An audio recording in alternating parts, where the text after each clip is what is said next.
Olá pessoal, sejam todos bem-vindos aí ao nosso episódio do podcast Papo Legal, do curso de Direito do Unisalesiano. Sou o professor Marcelo Mizaca, sempre na boa companhia do professor Paulo Cavazana.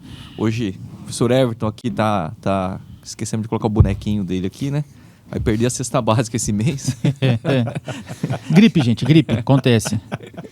E hoje nós estamos aqui com o nosso convidado ilustre, o professor Arthur Bezerra, secretário de Negócios Jurídicos aqui de Araçatuba, e também o nosso mais novo professor aqui da casa do Unisalesiano. Antes de mais nada, Arthur, seja bem-vindo não só ao nosso podcast, mas também à nossa casa Unisalesiano aqui, que você demonstre todo o seu brilhantismo e seja muito feliz entre nós, o corpo docente aqui do Unisalesiano. Professor Paulo... O Arthur, assim, eu particularmente conheci agora, né, o Arthur, em sala, né, e também nas reuniões, né, e claro que a gente tem referências, né, Arthur, a gente conversa com outras pessoas e assim, 100% das pessoas falaram muito bem, né, eu acho que tenho certeza que o Salesiano, ele pensando justamente na qualidade dos nossos cursos, né, e por consequência na qualidade dos profissionais, ele acerta novamente.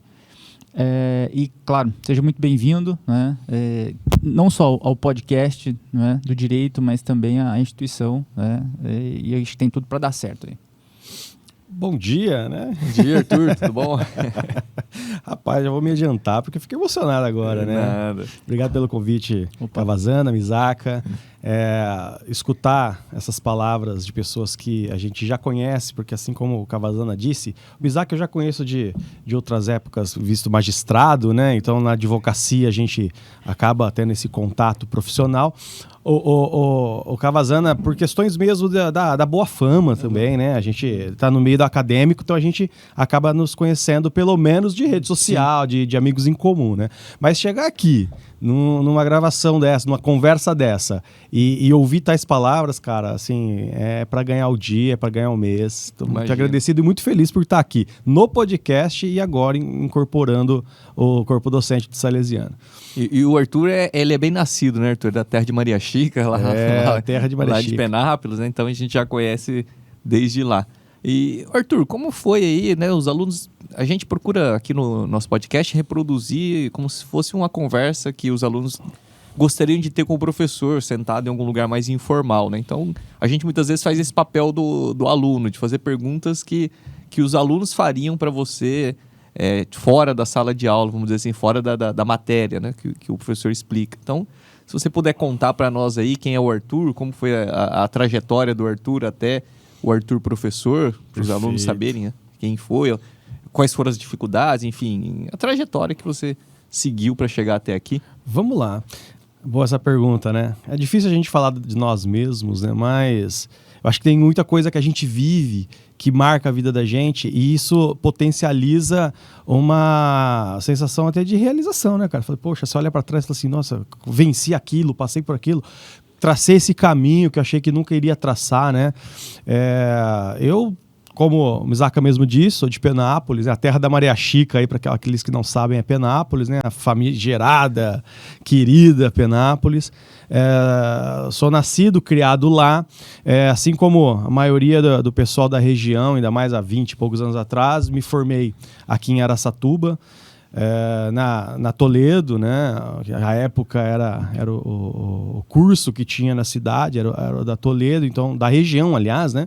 Vinha todos os dias, sabe aquela rotina de que todo aluno tem, a maioria dos nossos alunos tem, de pegar o ônibus, de vir e voltar no mesmo dia. Eu fiz essa vida durante 5 anos também, né? E sempre naquela situação, sabe, cara? Sabendo que eu tava no lugar certo. E isso que foi muito bacana pra minha vida, né? Ainda que o direito não tenha sido a primeira opção de curso para mim, meu sonho era fazer comunicação social, fazer jornalismo, né? E eu prestava nas federais, prestei 1 ano, 2, não entrei e fiz uma opção de fazer o direito, porque à época meu pai virou para mim e falou assim, cara, não dá para mais ficar pagando cursinho, vou te arrumar um trampo aí. Arrumou um trabalho, e ele arrumou um trabalho, Cavazana, justamente num escritório de advocacia. Sim. E eu era o cara responsável na Olivetti de ficar preenchendo as cartinhas de cobrança, né? E, cara, aí você começa a ter contato, né? Você começa a ter contato com a coisa. Aí eu comecei a me interessar. O que é uma petição inicial? né? O que é uma ação? O que é isso? O que é aquilo? E eu me recordo que quando depois de alguns meses, eu subi de cargo, eu me tornei o cara que levava as petições para serem protocoladas no fórum. Então eu atravessava a praça, ia no fórum e babá, babá. E nesse trajeto eu comecei a ler e me interessar. Falei, poxa vida, né? O direito é legal, cara. Não é um negócio... Isso tudo antes de começar o curso de Direito? Antes de começar o curso de Direito, porque na época eu tava pensando em fazer jornalismo. Sim. E eu me interessei. Cheguei em casa e falei, pai, vou fazer Direito. Falei, você tá louco, cara? Não, quero fazer Direito, tal. Me inscrevi no vestibular, passei, né, na concorrência do vestibular. E no primeiro dia, na primeira aula, eu sabia que eu já estava fazendo a coisa certa. Foi a aula do Paulo Napoleão. Né? Então eu sabia que eu estava fazendo a coisa certa. Então, cara, ali começou essa vida. Então eu fiz um curso sabendo o que eu estava fazendo, curtindo o que eu estava fazendo, olhando todo dia no espelho e falando assim, puxa, cara, você está no lugar certo. Então aí me formei em 2004, colei grau em 2005, tive a oportunidade de logo que me formar, 1 ano ou 2 de advocacia em Penápolis, ser convidado para um grupo de empresas grandes em São Paulo. Fui para São Paulo, advoguei nesse grupo, por 3 anos, depois eu saí, passei no concurso do Sebrae São Paulo como consultor jurídico de políticas públicas, fiquei 5 anos, voltei para a advocacia, né? E na advocacia ali, eu acabei atuando tanto na esfera privada, também atendendo a Associação Médica Brasileira, que me deu uma abertura de jurisdição constitucional, a gente tinha legitimidade, então ADI, ação civil pública, a gente trabalhava bastante nisso. Então, essa foi em regra, rapidamente, o desenvolvimento profissional até a pandemia vir, eu voltar para Penápolis para ficar 7 dias na pandemia, acabei ficando e não quero voltar mais para a capital, só para fazer alguns trabalhos, mas a minha vontade, isso já desde 2020, né? Tá aqui. Mas como professor, né, que foi a pergunta do Mizaki, é muito interessante, porque na graduação, e por ter professores da rede pública em casa, você tinha essa noção, né? É legal ser professor, é legal desenvolver pensamento crítico e tudo mais. Mas era muito longe, né? Se alcançar um mestrado, cara, era tudo muito longe. Mas em 2011, 2012, eu consegui ingressar no mestrado. E ali, não abri mais mão da academia também. Hoje a academia, ela tá encrustida na gente, a gente nem consegue tirar mais, graças a Deus. O Arthur também, ele tem outra formação, economista também, Arthur? Rapaz, Vai colar grau hoje. Não... É nada. Como assim? Fez a formação, então? Fiz, cara. Eu, em 2021, era secretário de administração lá em Penápolis, né? Do prefeito Kaique lá, e chegou tem uma promoção aqui, você quer fazer uma pós? Legal. Aí eu falei, pós, cara, EAD? Pós não, cara. Aí eu falei, deixa eu ver o catálogo aí, o menu da faculdade. Aí tinha lá Ciências Econômicas EAD. Falei, é esse negócio que eu vou fazer mesmo. Aí comecei e quando eu vi eu terminei. Então eu tô colando o grau hoje. E acaba agregando mesmo, né, pô? Bastante, o advogado, cara. Ele tem que ter essa sensibilidade, Bastante. né? Essa forma de ver o mundo, né? E Cavazana, não só isso, cara. Quando eu fiz o doutorado, a área de concentração do doutorado, lá no Mackenzie, é Direito Político e Econômico. Então, eu entrei mesmo nas discussões de teoria jurídica do mercado, Estado de Desenvolvimento, né? Então, poder econômico, concentração econômica, eram áreas de discussão ali do doutorado, né? Então, eu me apaixonei por aquilo tudo e eu falei, um dia ainda vou fazer economia. Legal, né? E acabei, cara, consegui, terminei, graças a Deus. A formação jurídica, ela tem, assim, alguns ímãs, né? Que nos puxam. Por exemplo, a psicologia, né? Muitos profissionais da área vão para psicologia, a questão da economia, né? E o Arthur, e sala de aula, cara, como é que começou? Cara, foi muito, muito bacana, né? Eu terminei o mestrado, fiz o mestrado na Uninove. E era aquela coisa, eu não tinha noção nenhuma de como se entrar num curso de mestrado, né? Fazer a pós-graduação em estrito. Você tem vontade, mas você não tem alguém que te mostre o caminho, cara. É muito difícil, né, Mizaki, né? É difícil. É difícil, cara. Existem uma série de caminhos que você tem que seguir, que você tem que trilhar, que tem que se preparar. E eu lembro que eu era consultor no Sebrae e um amigo meu lá, um consultor de produção, ele foi fazer uma visita no escritório que eu trabalhava e ele era também advogado e a gente conversando e tal. Ele falou, cara, você tem perfil para fazer mestrado? Eu falei, ótimo, lindo, tá? Como é que funciona esse negócio? Eu quero fazer. Ele falou, olha, eu me recordo... cara, vou citar algumas universidades, mas né, estão lá na capital. Falou, a Uninove está aberto processo de mestrado, assim. Eu falei, mas não tenho grana, cara. Ele falou assim, mas eles têm bolsas, tenta lá. Eu falei, mas como é que eu faço? Ele me deu as dicas, ele me passou um modelo de projeto de pesquisa. E foi, cara, que eu batalhando ali, passei um mês fazendo, acontecendo, estudando para a prova, eu consegui entrar. Entrei no programa de mestrado ali, né? Então, aquilo acabou mudando a concepção da minha vida, né? Isso trouxe uma série de outras oportunidades. Depois, terminando o mestrado na Uninove, foi uma coisa muito engraçada. Eu tava vindo de São Paulo para Penápolis, 15 anos fazendo essa vida, né? E tocou meu telefone, era um pessoal de uma outra universidade lá e falou assim, olha, você é o fulano de tal? Eu falei, isso, seu nome foi cogitado aqui. Eu tinha experiência de sala de aula em cursinho preparatório. Aqui no próprio apoio jurídico. OAB. No apoio jurídico aqui, eu cheguei da aula de prática. E também de palestras no Sebrae, porque a gente fazia muito essas capacitações, né? Falou, olha, você tem mestrado, sei o quê, te indicaram, você é professor de processo? Eu sou, né? Sou. Então, vem fazer uma entrevista aqui com a gente, tal, não sei o que. Aconteceu. E engraçado, cara, quando a gente tá predestinado a esse tipo de situação, né? Você entra, parece que você tá no teu ambiente mesmo, né, cara? Eu lembro até hoje a emoção de estar na sala dos professores, bater o sinal lá para começar a primeira aula da minha vida, eu passar, que era a prática daquela faculdade, pegar o giz ali na sala dos professores e subir com 3, 4 giz na minha mão, assim, pelo elevador. Eu falei assim, cara, aconteceu, meu. E entrar na sala, lógico, com dificuldade do começo, você tinha que preparar todas as aulas insistentemente, né? Tem aquela questão que o aluno eu já tinha, mas era uma outra situação, mas foi muito bem, graças a Deus, assim, eu não tive problema, tanto é que eu, licenciado, ainda faço até parte dessa universidade que eu entrei lá em 2014, cara. Lá vai 11 anos, então. 11 anos. Ô, Arthur, uma pergunta assim que os alunos sempre fazem, e ainda bem que o nosso corpo docente ele é muito heterogêneo em termos de profissões, né? O aluno está lá na faculdade, terceiro, quarto ano, e ele está naquela dúvida, concurso público, advocacia, etc. Como foi para você, assim? Você já definiu claramente que você ia advogar? E se foi, o que te levou a isso em relação a seguir outro caminho? Pergunta interessante, porque eu vou ser assim, a pergunta é interessante, a resposta vai ser sincera. Durante o curso eu pensei em todas as possibilidades. Eu acordava um dia, eu queria ser juiz, eu acordava no outro, quero dar aula, eu acordava no outro.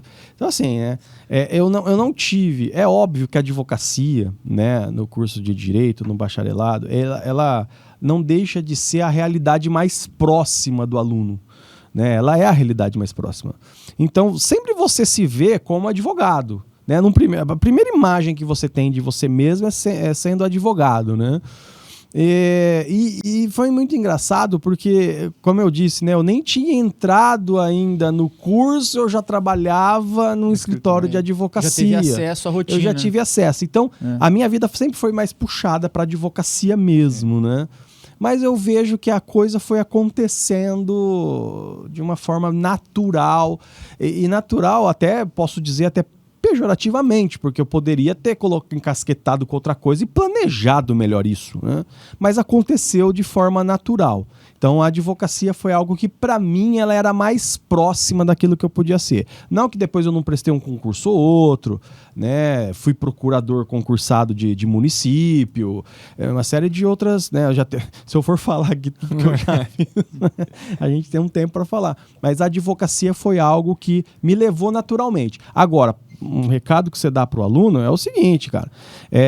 Você encasquetou, você sabe que o teu dom é aquele, você sabe que você nasceu para aquilo, já começa a se preparar para aquilo. Entendeu? Né? Não é uma coisa que parece que o aluno, se ele não passar na OAB, independentemente se ele quiser ir para a magistratura e tal, é importante, sim.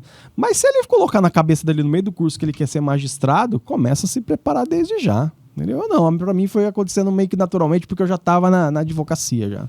Ô Arthur, e essa relação aí com o aluno, né? Porque tudo é muito diferente, né? As pessoas têm o hábito de pensar que a função do professor em sala de aula é só glamour, né? É só reconhecimento, né? Mas ao contrário, a nossa responsabilidade ela é enorme, né? E claro, eu te vejo também de uma forma muito próxima, porque eu também tenho várias atividades, e a gente, né, a todo momento tá pensando em N situações, né? Como é que fica essa sua responsabilidade em relação ao aluno, né? Esse temor que nós professores temos de formação de qualidade, né? Eu acho que é um tema que a gente precisa falar disso também. Precisa, é importantíssimo. Eu acho que glamour, eu não acredito no glamour, tá? Eu acho que o glamour já foi há décadas atrás. Hoje a gente está na docência, confesso, mais por missão, por idealismo, por vocação, né? Até falando dentro de uma universidade católica, né? Confessional, é mais por vocação mesmo, né? Glamour. Não sei se... Eu não estou na sala de aula por glamour, então eu já vou... Eu estou na sala de aula porque... você está corroborando com a formação de um Brasil melhor. Uma coisa que para mim é muito legal, né? Você faz uma banca de mestrado, doutorado, né? Às vezes, vira e mexe, eu estou fazendo. Sabe você olhar e falar assim, puxa vida, você tem um dedinho na participação, na formação de um pesquisador, de um professor. Então você olha o bacharel, o bacharelando, fala assim, você tem um dedo, cara, na formação dessa pessoa, né? Então isso pra mim é o grande glamour que eu tenho, é um alto glamour, podemos dizer assim, utilizando a palavra que você me reportou. Mas a questão eu tenho muita preocupação e eu comento muito com os alunos, eu falo o seguinte, jamais numa sala minha você vai ver um estelionato intelectual, né? Porque é muito caro o que a gente está fazendo. É muito importante. Você está colocando a vida de muitas pessoas numa berlinda, sonhos, entendeu? Então eu tenho muito medo. Tanto é que eu tenho o costume, já fiz aqui já no Salesiano também, já nas 2 primeiras semanas, colocar para os alunos, olha, eu tô preparado para crítica, cara, não sou melindroso não. O que a gente tiver que melhorar aqui dentro, vocês podem falar que eu vou melhorar. Entendeu? Então, eu acho que é legal você fazer... Porque hoje a gente tem essa questão da pedagogia invertida, dos métodos de aula invertidos e tudo mais. Eu acho que a primeira inversão que tem que ter em sala de aula é você se colocar mesmo, né? Na posição do aluno, entender o que ele está precisando e você se adaptar.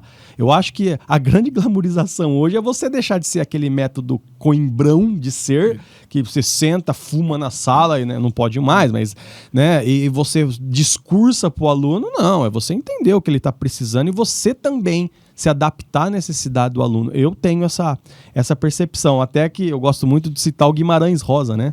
Que o professor não é aquele que sempre ensina, mas é o que de repente aprende. Então a gente aprende ali, a gente consegue pegar as necessidades daquele grupo de alunos e transformar a tua didática também. Eu acho que não tem glamour, cara, mas tem missão. Então, quando a missão é bem feita, cara... Então, eu falo justamente por isso, porque a gente observa no Salesiano, né, de uma forma muito clara essa responsabilidade, senso de responsabilidade, porque o aluno, ele chega numa dependência, claro, técnica, porque ele está aqui aprendendo, mas ele chega com uma série de outras dependências, né? Então, assim, é missão mesmo, missão. Né? Eu acho que... E muitas vezes, né, a boa conversa com o aluno no corredor, né, muitos... pós-aula, né? No caso de vocês, com certeza, eles confidenciam casos, né, da família que a gente fala assim, caramba, né? E o cara tá aqui, né? Eu penso que hoje o grande glamour do professor mesmo, ele tá nesse eixo aí. Concordo. Posso pensar uma experiência rápida? Claro. Eu falo muito, hein? Uma experiência rápida. Lá em São Paulo, um aluno, uma vez, eu estava dando aula de processo. Eu sou da área pública, do direito público, mas o processo se aproxima e eu dei muitos anos de aula de processo lá. E o aluno, eu citei um artigo do código e no final da aula eu falei assim, professor, tá errado. No meu código esse artigo é tal, sabe? Na hora eu já entendi.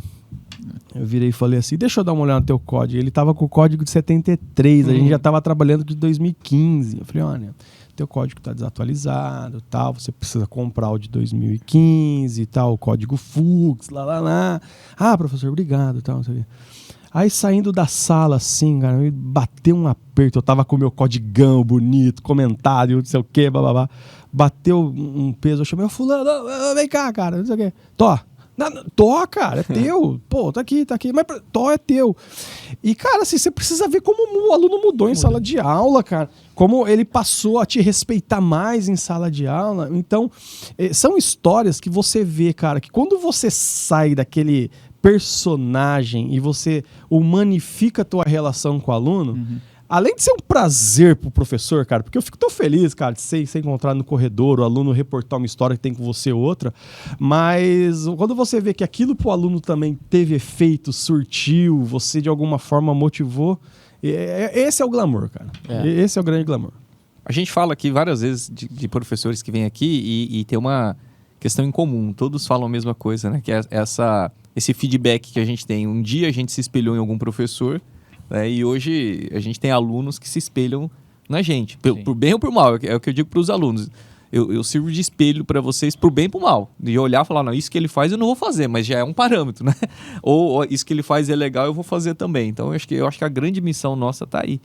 E como eles fazem isso, né? E a aula, é o que você falou, e para mim, nunca uma aula é igual a outra. Você vai lá dar a mesma matéria, mas às vezes as perguntas são diferentes, o comportamento dos alunos é diferente, então a profundidade daquela aula é mais, é menos. Nunca a gente consegue repetir a aula do ano passado no ano seguinte. E assim, eu acho também, né?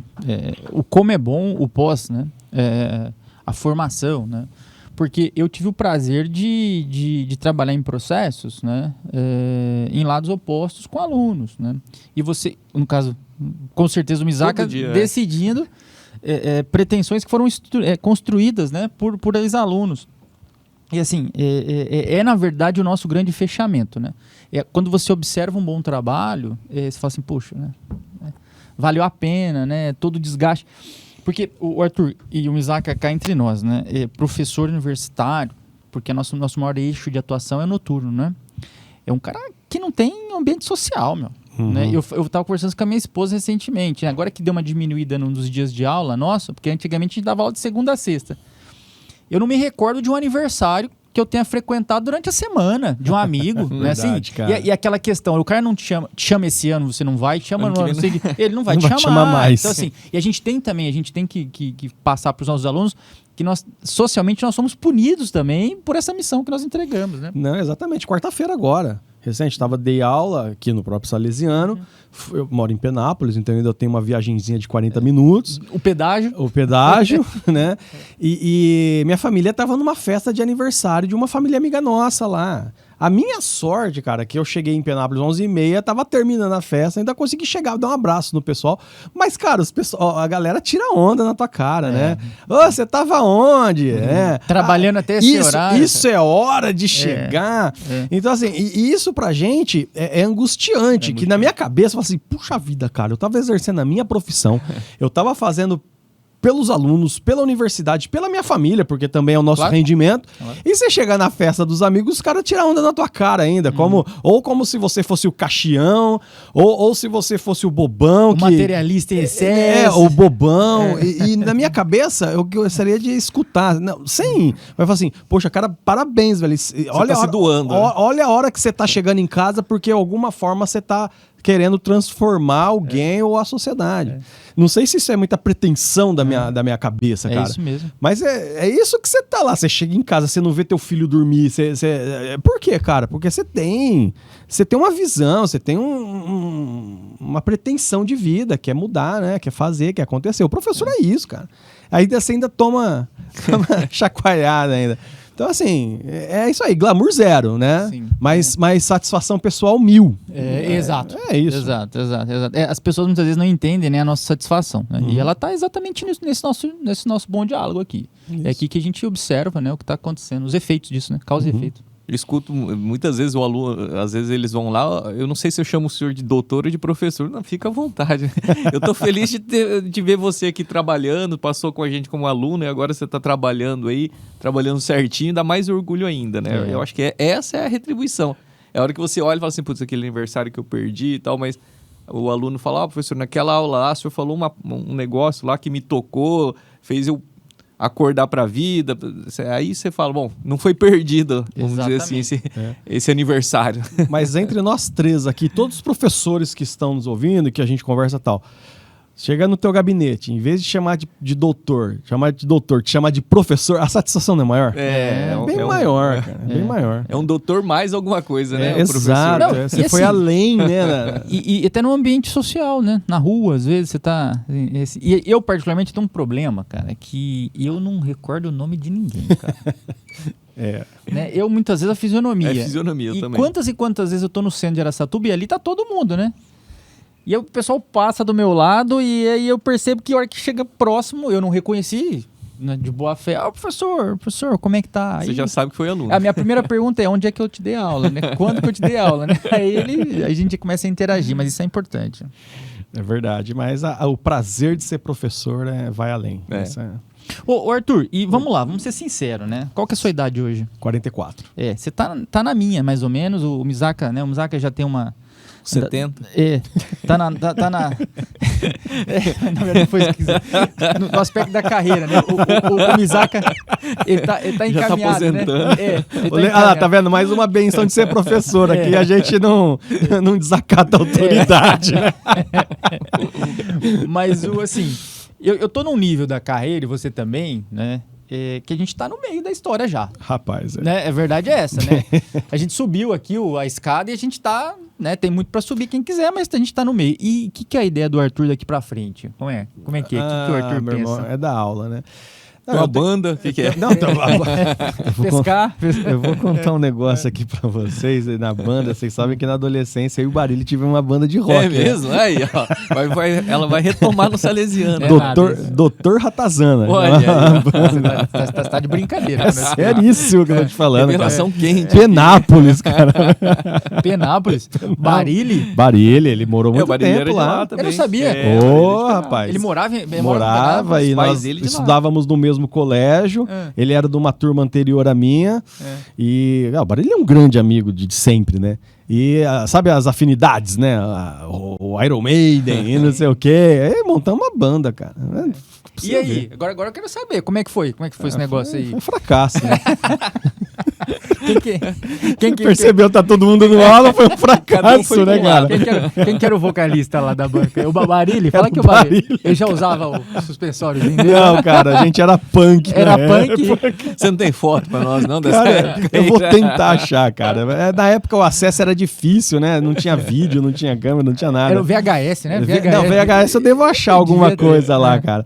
Mas foi bem divertido e ali a amizade, ela concretizou. Eu atrapalhei a pergunta do Cavazano. Você falou o que você ia fazer. Eu nem lembro da pergunta. Você ia fazer pra frente. Eu quero saber do Barilli agora, frente, cara. É importante que a gente saiba disso. O que eu quero fazer pra frente? Bom, vamos lá. Ganhar o Nobel, não sei. Retomar a banda. Retomar a banda e ganhar um Nobel de economia. Sei lá, qualquer coisa do gênero. Não, cara, eu vejo assim. Manter a pegada acadêmica é uma coisa que eu não vou jamais abrir mão disso na vida. E falando academicamente, profissionalmente, mas dentro da advocacia, eu tenho os meus outros planos também. Que não vem aqui, né, o momento de falar, porque a gente está falando da docência. Mas permanecer na pegada acadêmica, pesquisando, publicando, escrevendo, dando aula. Eu tenho, assim, pretensões, até conversei com o Misaka essa semana, né? Vamos tentar trazer o Comped para o Unisalesiano? Ele já na hora, conta comigo, não sei o quê, vambora. Porque, gente, assim, o professor, ele precisa, para o desenvolvimento pessoal do professor também, ele precisa de ter estrutura da instituição para que ele possa se desenvolver. Sim. Entendeu? O corpo docente como um todo, né? E quando eu não conhecia, eu entrei no Salesiano em novembro do ano passado. Foi quando eu conheci a estrutura, né? Através da transição da prefeitura, aquela coisa toda lá. E eu olhei e falei assim, rapaz, dá pra fazer um monte de coisa aqui dentro, hein? Tal. É muito boa. Aí eu participei representando o prefeito daquele evento que a professora Cibele fez, acho que foi um dia que vieram os desembargadores e tal. Eu olhei e falei, rapaz, dá pra fazer muita coisa aqui dentro. Né? Tem estrutura pra você trazer gente grande de fora. Isso aqui mesmo, né? Isso aqui já é um, né? Então, as minhas pretensões hoje, estando no Salesiano, que graças a Deus hoje eu faço parte do corpo, eu digo isso com toda a sinceridade, faço parte do corpo docente da maior centro universitário do estado de São Paulo. Sim. Cara, eu olho pro espelho todo dia e eu relembro isso, cara. Assim, não, porque hoje eu tô regionalizado, né? Hoje eu tô regionalizado. E dentro da região, cara, você tá no maior centro universitário do Sim. estado de São Paulo. Acabou, cara. Então, quando eu me coloco, todo dia eu me conscientizo disso, eu falo assim, deixa a poeira baixar, vamos pensar em trazer evento, vamos pensar em contactar quem a gente conhece, trazer o pessoal para falar, para fazer o podcast. Então, na carreira docente, na carreira acadêmica, cara, eu pretendo, cara, continuar a pegada mesmo e com, né, com a pequena ajuda dos meus amigos, não tem a música do John Cooker, né? Why a little help from my friends, né? Com a pequena ajuda dos meus amigos, a gente fazer acontecer, cara, nesse espaço tão maravilhoso que a gente tem aqui. E essa questão de estrutura, ela é muito bem ressaltada, né? É assim, a gente que tem uma certa experiência, né, Mizaki? Em outras instituições, é assim, é de impressionar mesmo. Então, é de impressionar sim, cara, confesso. E não é discurso, né? Porque a gente, não é. vezes a gente observa aquele discurso meio vazio, não é. de venda, né? De venda não é. da ideia, mas é... Vou ser muito sincero aqui, eu conheço grandes estruturas. Tá? Eu trabalhei em 3 grandes universidades na capital, cara. Não deve pra ninguém. E aqui a gente tem uma peculiaridade que, como o centro ele tem vários cursos, até da possibilidade interdisciplinar, de diálogo interdisciplinar, né? Você falou direito e psicologia, direito e medicina. Sim. Quando você junta esses cursos aí, sai Não, aí é o ideal, né? Excelentes. É o ideal de formação para todo mundo. E já fica a dica, né? Vamos, Sim, né? A gente já se coloca na direção, né? Mas fica a dica aí, né? Vamos habilitar como universidade, né? Já tem todas as colocar condições. Os projetos em prática. Sim. Isso é... Mas é isso aí, Arthur. Eu acho que, como a gente já antevia, né, Paulo? Um excelente episódio para os alunos conhecerem quem é o professor Arthur, de onde ele veio, quem é o Arthur, o que ele fez e o que ele pretende fazer daqui para frente. Então, de novo, obrigado, Arthur, pela tua participação aqui, por dispor do seu tempo para a gente. Para nós é uma honra poder te receber aqui e, como o Paulo falou, a tua fama chegou antes de você, né? Vamos dizer assim. E ela está sendo confirmada, né? Uma fama boa, né? Medo. A gente sempre aqui, para encerrar, a gente abre a palavra para o nosso convidado, para ele deixar ali para os nossos ouvintes um conselho, uma dica, algo da experiência dele, para que esse episódio fique marcado para as pessoas que dispuseram do tempo para ouvir o Arthur. Então, o espaço é teu, Arthur, a câmera está lá. Igual na TV, para onde eu olho, essa aqui, né? Gente, na realidade, o grande conselho, eu acho que me usando como exemplo, né? Não que eu possa me colocar como exemplo, mas muitas coisas na vida aconteceram que eu posso trazer isso como exemplo. É acreditar, cara, porque eu confesso pra vocês, eu lá em Penápolis, apenas um rapaz latino-americano, cara, você não consegue ter a percepção do que pode vir a acontecer na tua vida, né? Então hoje você tá numa mesa dessa, num podcast, no papo legal, tendo um papo tão legal com 2 pessoas que são referências, poxa, isso mostra pra mim que valeu a pena acreditar, valeu a pena correr atrás, que pode acontecer. Pode acontecer. Então, pro nosso aluno que tá nos ouvindo aí, ó, acredite, cara, acredite que você será muito maior que os seus professores. E é isso que a gente acredita. E é isso que a gente quer, ver vocês maiores que nós. Excelente, é isso mesmo. Então, exatamente.